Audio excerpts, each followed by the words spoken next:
अशोक गहलोत आज दिल्ली में press conference करेंगे। अशोक गहलोत दिल्ली के चुनावी दौरे पर रहने वाले हैं क्योंकि कल दिल्ली के विधानसभा चुनाव की तारीखों का ऐलान कर दिया गया है। चुनाव आयोग की तरफ से अशोक गहलोत दिल्ली पार्टी दफ्तर में प्रेस कॉन्फ्रेंस करेंगे। प्रभारी काजी निजामुद्दीन और प्रदेश अध्यक्ष देवेंद्र यादव भी मौजूद रहेंगे। गहलोत दिल्ली में पार्टी की नई घोषणाओं और गारंटी भी लॉन्च करेंगे। प्रेस कॉन्फ्रेंस में बीजेपी और आम आदमी पार्टी पर भी निशाना साधते हुए नजर आएंगे। तो बड़ी जानकारी आप तक पहुंचा रहे हैं, जहां बताते चले कि अशोक गहलोत दिल्ली पार्टी दफ्तर में यहां पर प्रेस कॉन्फ्रेंस करेंगे। साथ ही गहलोत दिल्ली में पार्टी की कई घोषणाएं करेंगे और गारंटियों की घोषणाएं करते हुए नजर आएंगे। साथ ही साथ आम आदमी पार्टी और बीजेपी पर भी निशाना साधेंगे। कल दिल्ली विधानसभा चुनाव की तारीखों का ऐलान हो चुका है। 5 फरवरी जो तारीख है वो मतदान का दिन होगा और 8 फरवरी को मतगणना का दिन रहेगा, यानी कि नतीजे सामने आ जाएंगे और ये क्लियर हो जाएगा कि दिल्ली की सत्ता पर कौन काबिज होने वाला है। क्योंकि जब से चुनावी तारीखों का ऐलान हुआ उसके बाद सभी दल अपनी अपनी जीत के दावे करते हुए साफ तौर से नजर आ रहे हैं। लेकिन अब देखना ये दिलचस्प होगा कि कौन दिल्ली की सत्ता पर काबिज होगा। और इसी कड़ी में आज अशोक गहलोत प्रेस कॉन्फ्रेंस करेंगे। दिल्ली पार्टी दफ्तर में प्रेस कॉन्फ्रेंस करेंगे। प्रदेश अध्यक्ष देवेंद्र यादव भी इस दौरान मौजूद रहेंगे और देखना यह होगा कि कौन कौन सी घोषणाएं करते हैं, क्या कुछ अपनी घोषणाओं में दावे बातें करते हुए नजर आएंगे अशोक गहलोत। ये भी देखना दिलचस्प होगा। और ज्यादा जानकारी ले लेते हैं, हमारे साथ हमारे सहयोगी ललित कांडपाल जुड़े हुए हैं और ज्यादा जानकारी लेंगे। ललित, जिस तरह से देखें कि हम लगातार चर्चा कर रहे हैं और देख भी रहे हैं कि दिल्ली के सियासी दंगल में काफी ज्यादा उठापटक देखने को मिल रही है। कल तारीखों का ऐलान हो चुका है, उसके बाद सभी पार्टी अपनी अपनी जीत के दावे कर रहे हैं और अब यहां पर दिल्ली चुनाव के लिए अशोक गहलोत पार्टी दफ्तर में पहुंचेंगे और प्रेस कॉन्फ्रेंस करेंगे, कई बड़ी घोषणाएं भी करेंगे। आप बिल्कुल सही कह रही हैं आप सोनिया की दिल्ली विधानसभा चुनाव के लिए जो है लगातार तैयारियां जोरों पर हैं। कांग्रेस पार्टी भी उसमें पीछे नहीं रहना चाहती है और अब राजस्थान के पूर्व मुख्यमंत्री अशोक गहलोत जो है आज प्रेस कॉन्फ्रेंस करने जा रहे हैं कांग्रेस पार्टी के दफ्तर में। और ये अपने आप में काफी देखा जाए तो इससे पहले डीके शिव कुमार आए थे जो कि कर्नाटक के डिप्टी सीएम हैं। उन्होंने प्यारी बहना योजना है लागू किया था। और कुल मिलाकर अगर देखा जाए तो कांग्रेस पार्टी अपने सारे बड़े चेहरों को बुला करके उनकी समाज का जो वोट है या उनकी जो एक तरह से कहें कि उनका जो वोट बैंक है उसको लेकर जो है किसी भी तरह से पीछे नहीं रहना चाहती है। और अशोक गहलोत का दिल्ली आना ये बता रहा है कि अगर कांग्रेस पार्टी को कोई भी हल्के में ले रहा है तो वो बिल्कुल हल्के में ना ले, क्योंकि कांग्रेस पार्टी भी पूरी तरह से तैयार है। जी बिल्कुल, कांग्रेस भी तैयार है इस कड़ी में, जहां पहले कांग्रेस कहीं ना कहीं ललित हमने देखा और जिक्र भी किया कि काफी सुस्त नजर आ रही थी। लेकिन जब से कांग्रेस ने अपने उम्मीदवारों का ऐलान किया और संदीप दीक्षित अलकलांबा मैदान में आया, उसके बाद कांग्रेस कहीं ना कहीं ज्यादा एक्टिव मोड पे भी नजर आई और तमाम जो आरोप प्रत्यारोप है उसमें भी भाग लेती हुई नजर आ रही है। अब आम आदमी पार्टी के पक्ष में अपनी एक घोषणा तो सामने रख दी है कांग्रेस ने, प्यारी बहना, जिसमें 2500 रुपए महिलाओं को दिए जाएंगे। और आज क्या कुछ घोषणाएं हो सकती हैं, ये भी कहीं ना कहीं इस पर भी नजर बनाए रखने वाली चीज है। हाँ बिल्कुल, ये भी देखना होगा कि आज अशोक गहलोत अगर आ रहे हैं तो आखिर वो कौन सी घोषणा का ऐलान करते हैं।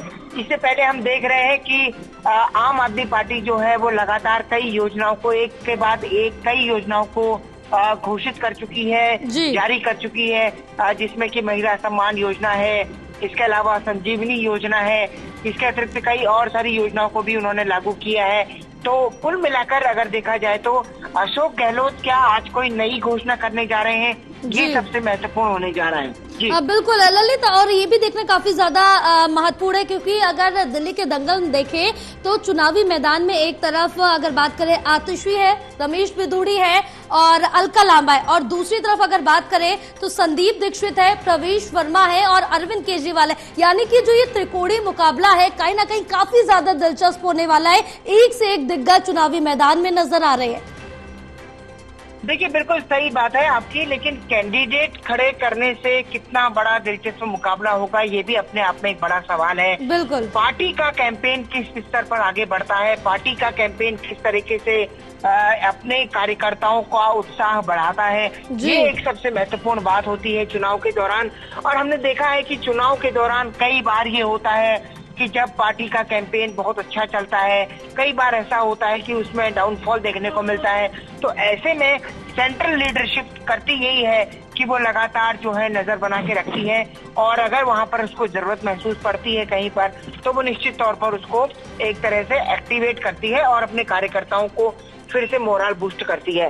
तो पार्टी ने उम्मीदवार अच्छे दे दिए हैं, इसमें कोई शक नहीं है, लेकिन अपने कैंपेन को किस तरीके से कांग्रेस पार्टी बना के रखेगी ये सबसे महत्वपूर्ण होने वाला है। जी बिल्कुल, क्योंकि 2 दशक से कांग्रेस दिल्ली में सत्ता से दूर है और इस बार देखना होगा कि किन घोषणाओं के जरिए, किन दावेवादों के जरिए एक बार वापस से कमबैक कांग्रेस करती है दिल्ली में, वो देखना भी काफी ज्यादा दिलचस्प होगा। एक तरफ आम आदमी पार्टी की तरफ से करीबन 5 घोषणाएं कर दी गई हैं, बीजेपी ने अभी कोई भी घोषणा नहीं की है, कांग्रेस ने एक घोषणा की है। अब देखना होगा कि कौन से लोक लुभावने दावे वादे कांग्रेस की तरफ से किए जाते हैं दिल्ली की जनता को वापस से अट्रैक्ट करने के लिए, अपने पक्ष में लाने के लिए, क्योंकि कहीं ना कहीं जो कोर वोट बैंक था कांग्रेस का, वो आम आदमी की पार्टी के पास पूरी तरह से शिफ्ट हो चुका है। अब उसमें सेंध लगाना कांग्रेस के लिए कितनी बड़ी चुनौती है? बिल्कुल आपने सही कहा कि देखिए कांग्रेस की जो है तकरीबन 15 साल से, क्योंकि राष्ट्र सरकार कांग्रेस थी, जबकि तीन चुनाव जो 10 साल से जो है लगातार जो है कांग्रेस पार्टी सत्ता से बाहर है, एक शख्स बाहर है। अब ऐसे में कितना अहम तरीके कैंपेन को, चुनाव को आगे बढ़ाती है। बड़े नेताओं को पार्टी ने बुलाया तो जरूर है, लेकिन उसमें अब आगे कैंपेन कैसे बढ़ेगा, किस तरीके से राजनीति होगी, ये सारी बातें देखनी पड़ेंगी। और किस तरीके से राहुल गांधी, प्रियंका गांधी, ये सभी लोग अगर इसमें एक्टिव होते हैं तो निश्चित तौर पर कांग्रेस के लिए फायदा होगा। और अगर कांग्रेस को फायदा होता है तो निश्चित तौर पर आप ये मानकर चलिए कि फिर ये चुनाव पूरी तरह से दिलचस्प हो जाएगा और अरविंद केजरीवाल को भी बड़ी चुनौती मिलेगी। बिल्कुल दिलचस्प तो ललित चुनाव वहीं से ही बन गया जब दिल्ली में आज तक कभी ऐसा नहीं हुआ है और दिल्ली में उम्मीदवारों की घोषणा तारीख आने से पहले होने लगी थी। दिलचस्प तो यहीं से हो गया था चुनाव। बहरहाल अब जिस तरह से देखे कि कांग्रेस कहीं ना कहीं अपने आप को पूरी तरह से मजबूत करने की कोशिश कर रही, और अब बात अगर हम हरियाणा की कर ले तो वहां पर संगठन नहीं बन पाया, जिस वजह से हार का सामना करना पड़ा, और यही हार का सामना महाराष्ट्र में भी करना पड़ा था। और दिल्ली के हाल जाने तो कांग्रेस क्या पूरी तरह से संगठन का निर्माण कर पाएगी और यहां पर वापस कमबैक कर सकती है या फिर नहीं? देखिए कांग्रेस पार्टी का दिल्ली में एक संगठन है, अगर देखा जाए तो आम बीजेपी की तर्ज पर कांग्रेस का भी एक संगठन है। और पहले अगर देखा जाए तो जब जयप्रकाश अग्रवाल अध्यक्ष हुआ करते थे तो उस वक्त संगठन की कई बैठकें, कई कार्यक्रम पार्टी के हुआ करते थे, लगातार होते थे जी। लेकिन अब सवाल सबसे बड़ा यह है कि संगठन को फिर से रिवाइव कैसे किया जाए, संगठन को फिर से एक्टिवेट कैसे किया जाए, कार्यकर्ताओं को ये विश्वास कैसे दिलाया जाए कि आखिरकार दिल्ली में उनकी पार्टी चुनाव जीत रही है। ये एक सबसे बड़ा एहसास है। और अगर इस एहसास में कार्यकर्ता को मोटिवेट होता है और उसको उम्मीद नजर आती है तो निश्चित तौर पर कांग्रेस पार्टी के लिए कम से कम इतना तो जरूर रहेगा कि आज उसका जो वोट बैंक 4% पर आ गया है, वो वोट बैंक 4% से काफी ज्यादा बढ़ सकता है। बिल्कुल, क्योंकि ललित जिस तरह से हमने पिछले चुनाव में देखा था कांग्रेस के पास एक भी सीट नहीं गई थी, 8 सीटें बीजेपी के पास गई थी, 62 आम आदमी पार्टी के पास गई थी। अगर इस आंकड़े के हिसाब से बात करें तो कांग्रेस के लिए मुश्किलें बहुत है, चुनौतियां काफी ज्यादा है। बिल्कुल, कांग्रेस पार्टी का वोट बैंक आज केवल 4 से 5% पर टिका हुआ है, जबकि भारतीय जनता पार्टी 38 से 40% पर है और आम आदमी पार्टी जो है वो 53% पर है। तो आम आदमी पार्टी को अगर शिकस्त देनी है तो उसे तकरीबन 12 से 15% का जो है वो एक तरह से डेंट करना होगा भारतीय जनता पार्टी को। और अगर कांग्रेस वो डेंट करने में कामयाब होती है तो इतनी बात साफ कही जा सकती है कि फिर कांग्रेस का तो रिवाइवल होगा, लेकिन सरकार भारतीय जनता पार्टी उस स्थिति में बना सकती है। बिल्कुल बिल्कुल ललित, तमाम जानकारी साझा करने के लिए बहुत शुक्रिया आपका।